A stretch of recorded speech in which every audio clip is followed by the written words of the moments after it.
अब सिलेक्शन होना है ना चेयरमैन का, तब तक जिसके ऊपर एलिगेशन नहीं है उसे करो, जो पाक साफ है। गुलबर्गा के सज्जादे बिल्कुल नौजवान इस्लामिक स्कॉलर हाफिज कुरान, वो जब नॉमिनेशन डाले तो उनके खिलाफ जब कैंडिडेट्स आए तो मैं खुद मैदान में उतरा। पूरे रियासत घूमने के बाद जो है अल्लाह ताला जो है उनको कामयाब बनाया।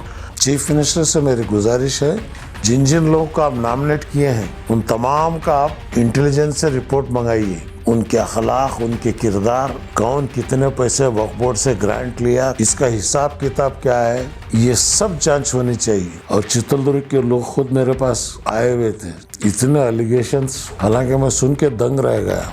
जनाब ज़मीर अहमद साहब, कि आप इस कौम का कुछ अच्छा करना चाहते हैं, 10 साल से जो हुआ है औकाफ के अंदर उसकी पूरी तरह से जो है इंक्वायरी हो और सच्चाई हकीकत जो है अवाम उन्नास के सामने आए। आप यहाँ से बच सकते हैं दुनिया से, लेकिन खुदा की अदालत से आप बच नहीं सकते। हिंदुस्तान आज़ाद होने के बाद रियासत कर्नाटक में जो औकाफ वक्फ बोर्ड, शायद तारीख में इतने इल्ज़ामात और इलेक्शन में लाखों रुपए का खर्चा, मुतवल्लियों के वोट को खरीद कर जो इलेक्शन चला, क़यामत के आसार में सबसे बड़े आसार हैं। बीजेपी वाले जो वक्फ बोर्ड के बारे में कह रहे थे, इनके करने को उनके कहने को दोनों जो है आपस में तालमेल मिल रहे हैं। करप्शन 30%, 40%। रियासत कर्नाटक की हुकूमत से चीफ मिनिस्टर सिद्धरामैया साहब को शायद इन चीज़ों का पता नहीं है, तो जैसे उनको पता चला चेयरमैन का इलेक्शन पोस्टपोन हुआ।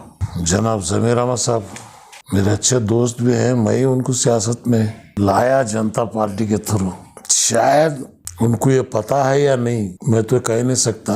उनसे भी मेरी आजिज़ाना गुजारिश यही है कि आप इस कौम का कुछ अच्छा करना चाहते हैं तो पिछले 10 साल की वक्फ बोर्ड की कारगुजारी की सीओडी से इंक्वायरी कराइए। वक्फ बोर्ड के काम, वक्फ बोर्ड का इलेक्शन, आखिरकार ये कहीं ना कहीं कौम को जो सबसे बड़ा सवाल है इसका जवाब मिलना ज़रूरी है। तो सिद्धरामैया साहब को मैं खुसूसन दरख्वास्त करता हूँ, चीफ मिनिस्टर को इंक्वायरी करें। हाल में मैं काफ़ी यूट्यूब्स वगैरह देखा, काफ़ी जो है उबैदुल्ला शरीफ जैसे सीनियर लीडर और हमारे अशरफ साहब सिरा के और चित्रदुर्ग के लोग खुद मेरे पास आए हुए थे, इतने एलिगेशंस, हालांकि मैं सुन के दंग रह गया। सियासत के अंदर करप्शन चलता है, लेकिन अल्लाह के घर और अल्लाह के नाम के पैसे, मस्जिद के पैसे, कब्रिस्तान के पैसे, इसमें अगर घपला अगर शुरू हुआ तो हम जैसे लोग खामोश बैठ नहीं सकते। मैं पहली बार जब इलेक्शन शुरू हुआ वक्फ बोर्ड का, गुलबर्गा के सज्जादे बिल्कुल नौजवान इस्लामिक स्कॉलर हाफिज कुरान, वो जब नॉमिनेशन डाले तो उनके खिलाफ जब कैंडिडेट्स आए तो मैं फौरन कहा नहीं, इनके खिलाफ कैंडिडेट नहीं डालना चाहिए, अनकंटेस्ट करना चाहिए। हुआ नहीं तो मैं खुद मैदान में उतरा। पूरे रियासत घूमने के बाद जो है अल्लाह ताला जो है उनको कामयाब बनाया। अब जहाँ का चेयरमैनशिप का है, जो नॉमिनेशन किए हैं, लिस्ट को देख के हैरान भी हुआ, ताज्जुब भी हुआ। चीफ मिनिस्टर से मेरी गुजारिश है, जिन जिन लोगों को आप नॉमिनेट किए हैं उन तमाम का आप इंटेलिजेंस से रिपोर्ट मंगाइए, उनके अखलाक, उनके किरदार, कौन कितने पैसे वक्फ बोर्ड से ग्रांट लिया, कैसा इस्तेमाल किया, कितने करोड़ लिया, कहाँ पर जो है वो इस्तेमाल हुआ, इसका हिसाब किताब क्या है, ये सब जांच होनी चाहिए। लेकिन यहाँ पुलिस, जज, मुलजिम तीनों एक ही है, तो मैं इस उम्र में खामोश बैठूंगा नहीं। पूरी रियासत के अंदर मुझे उतरना पड़ेगा और एहतजाज करना पड़ेगा। तमाम कौमी इदारों से मेरी अपील है, सब इलेक्शन के टाइम पे फतवे देते हैं, अब वो इदारे फतवे देने वाले उतरे, जांच करें, पूछें, हुकूमत से हिसाब पूछें कि औकाफ की हालत क्या है, क्यों क्या हुआ है। उन तमाम को मैं कहता हूँ अल्लाह के सामने आपको जवाब देना पड़ेगा।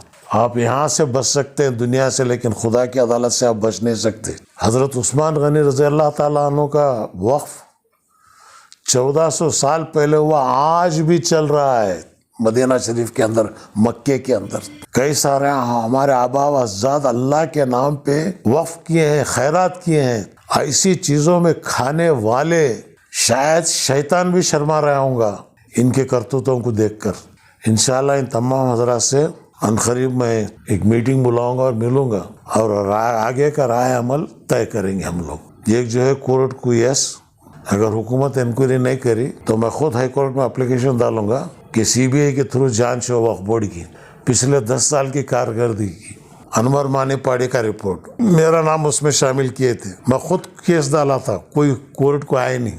मैं आज भी कहता हूँ मुझे मिलाकर सीबीआई इंक्वायरी करो। अगर आप वो नहीं करते तो मैं खुद हाई कोर्ट को जाऊंगा और हाई कोर्ट से दरखास्त करूंगा कि मेरा नाम मिलाकर जो है 10 साल से जो हुआ है औकाफ के अंदर उसकी पूरी तरह से जो है इंक्वायरी हो और सच्चाई हकीकत जो है अवाम उन्नास के सामने आए। और कुछ बोर्ड के सिलसिले में क्या सिद्धरामैया से मुलाकात हुई थी?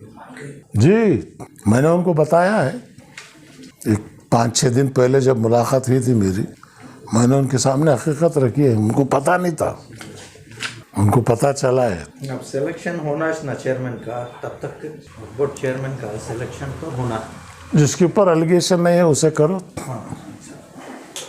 जो पाक साफ है, कौन पाक साफ है सर तुम्हारे हिसाब से? काबिल है। तुम्हारे हिसाब से कौन पाक साफ? नहीं, अब उसे उन्होंने बोला, मैं बोला तीन इनका आदमी कहते हैं। जो 10 मेंबरों में जो दीन को समझते हैं, लेस करप्ट, करप्ट बिल्कुल नहीं, लेस करप्ट नहीं, among the worst select the bad. ना ना ना, दैट इज नॉट। वैसे नौबत कौम को ही नहीं, वैसा अभी भी अच्छे हैं। अब तुम्हें वैसा के लिए क्या कर सकते हो।